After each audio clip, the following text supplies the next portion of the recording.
Hello students, my self Sunil Kumar. संख्या पद्धति के इस सिलसिले को जारी रखते हुए आगे हम बढ़ रहे हैं।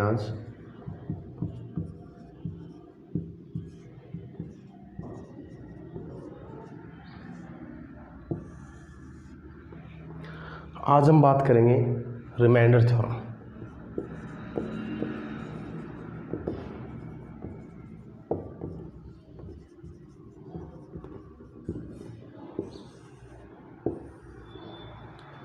देखिए, जिसको अपन हिंदी में कहते हैं शेषफल प्रमेय, और इससे रिलेटेड अपने एग्जाम्स के अंदर सबसे ज़्यादा प्रश्न पूछे जाते हैं। शेषफल प्रमेय के लिए आपको सबसे पहले तो यूक्लिडियन प्रमेय का बारे पता होना बहुत ज़रूरी है। जैसे कि मैंने एक दिन पहले भी आपको एक वीडियो में जिक्र किया था कि अगर हम इसको A बोलते हैं, इसको B और इसको Q और इसको R, तो ये जो होता है इसको हम बोलते हैं भाजक।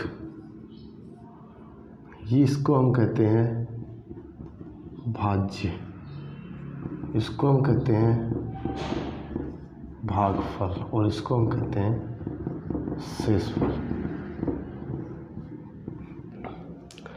बेसिकली A इक्वल टू होता है BQ प्लस R, यही होती है Euclidean theorem. B into Q plus R equal to A। जैसे आप 9 में 2 का भाग दे रहे हो तो कितनी बार जा रहा है? 4 बार। बच क्या रहा है? 1।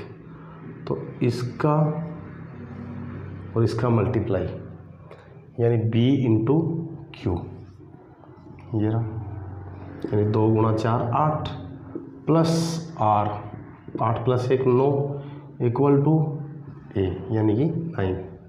ये होती है यूक्लिडियन थ्योरम। अब हम मेन तो जो बात कर रहे हैं वो कर रहे हैं शेषफल प्रमेय।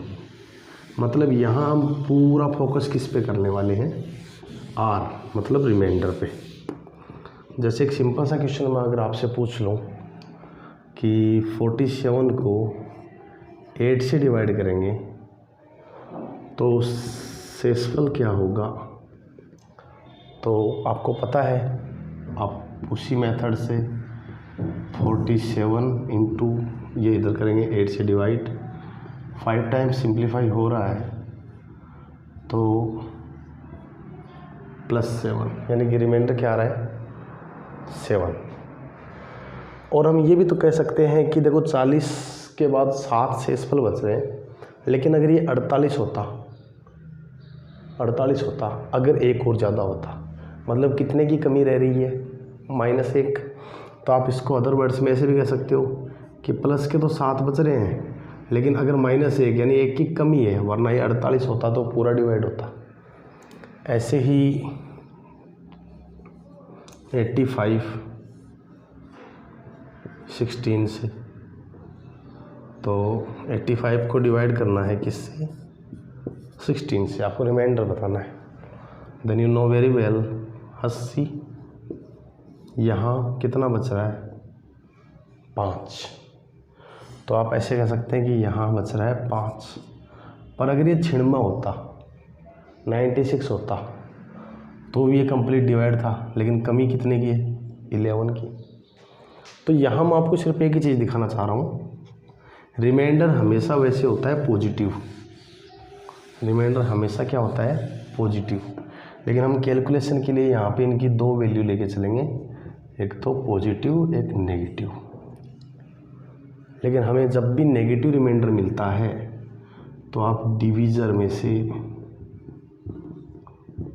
इसको नेगेटिव रिमाइंडर को सब्सट्रैक्ट कर देना, ऑटोमेटिक आपको पॉजिटिव रिमाइंडर मिल जाएगा जो ऑथेंटिक है। जैसे अभी हम बात कर रहे थे 45, आप 8 से डिवाइड कर रहे थे, 47 सॉरी,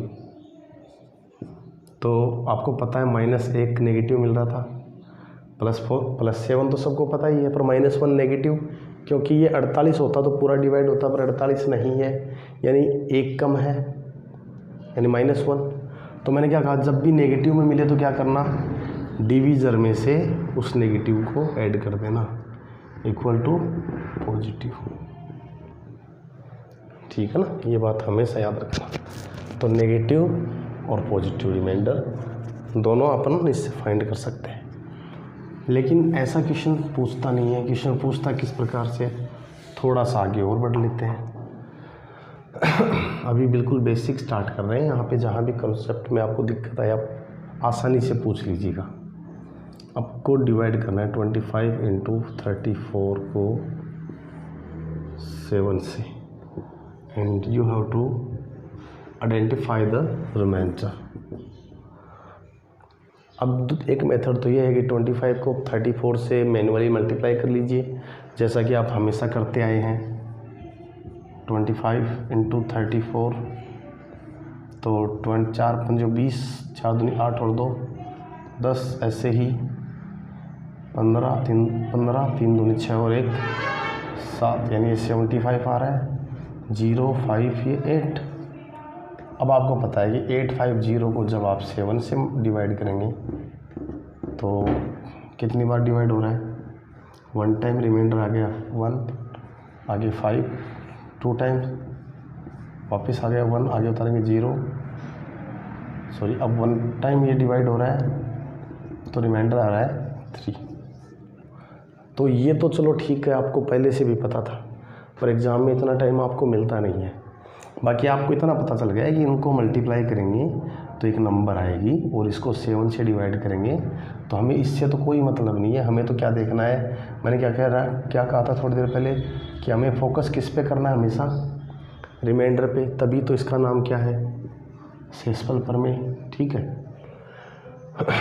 अब इधर देखिए, आप इंडिविजुअली इनके रिमाइंडर लिख लीजिए, वो आप पे डिपेंड करता है आप नेगेटिव वैल्यू लिख रहे हो या पॉजिटिव।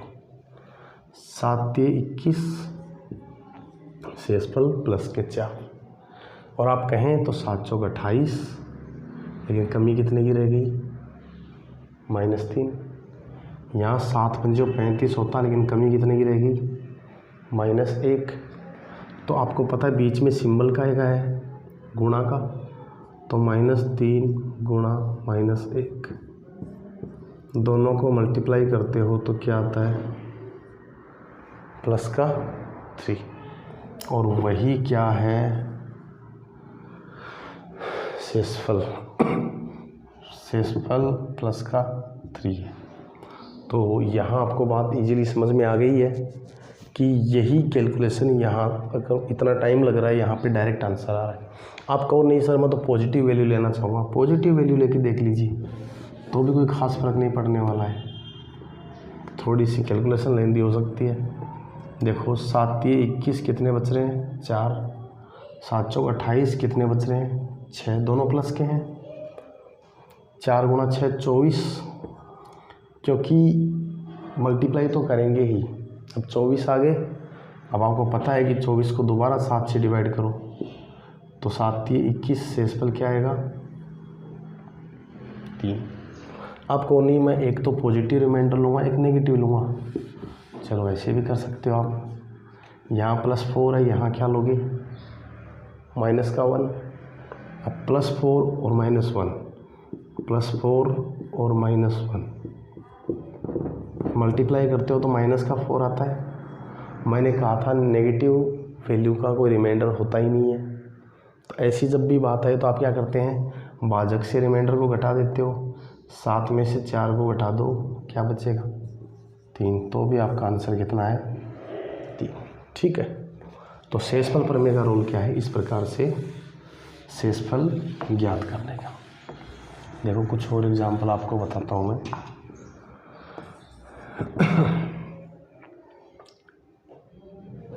जैसे 121 235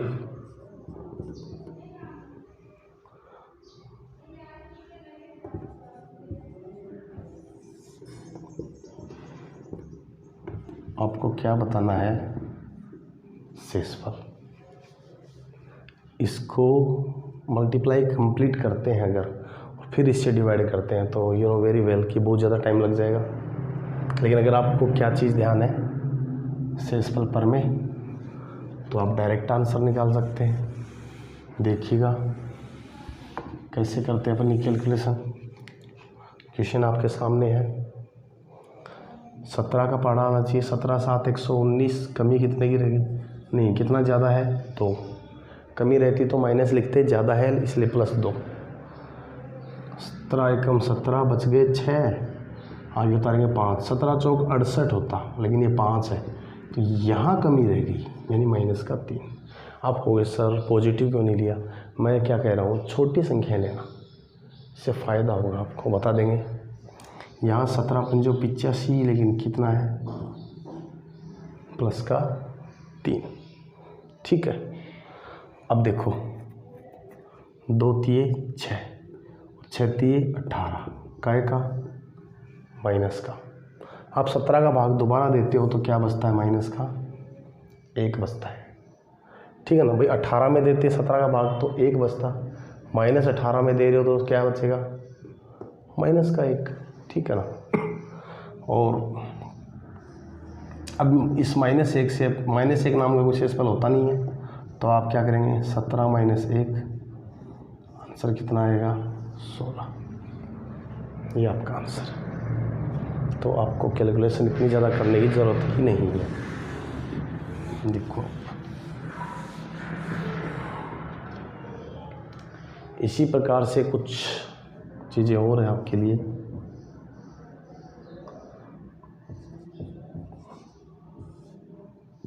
इसी से रिलेटेड इसका रोल बहुत बड़ा रहेगा। जैसे आपको मैं एक संख्या बताता हूँ,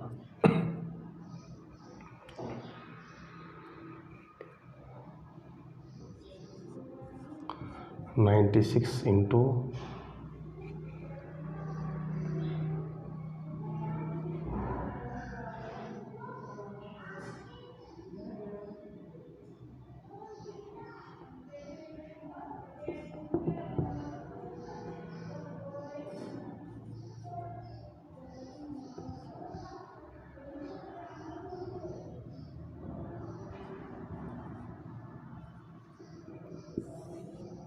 आपको इससे क्या बताना है आपको? रिमाइंडर बताइए। 14 कितना आ रहा है यहाँ पे? 14 7 98, 2 की कमी रह गई। 14 6 84, -1, 14 9 में 126, +3। तो देखो -2 गुणा -1 और गुणा +3, 2 2 3 6। आपका आंसर क्या आएगा?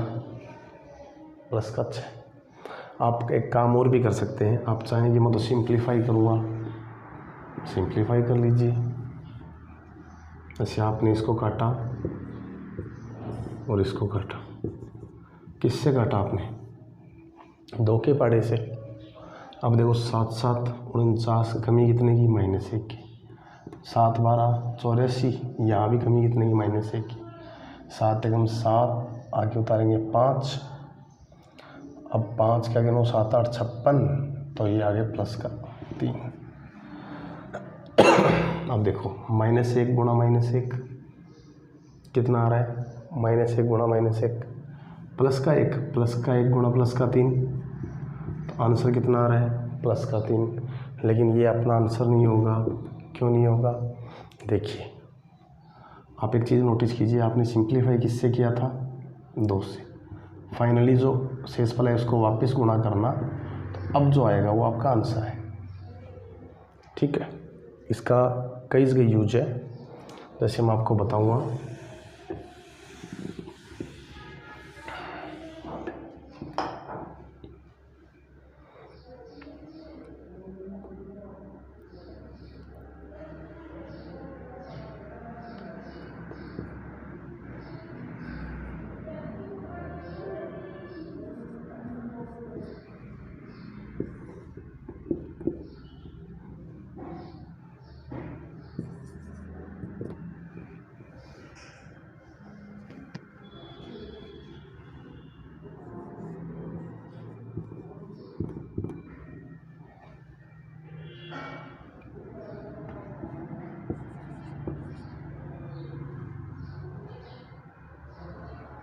अब आपको यहाँ क्या बताना है,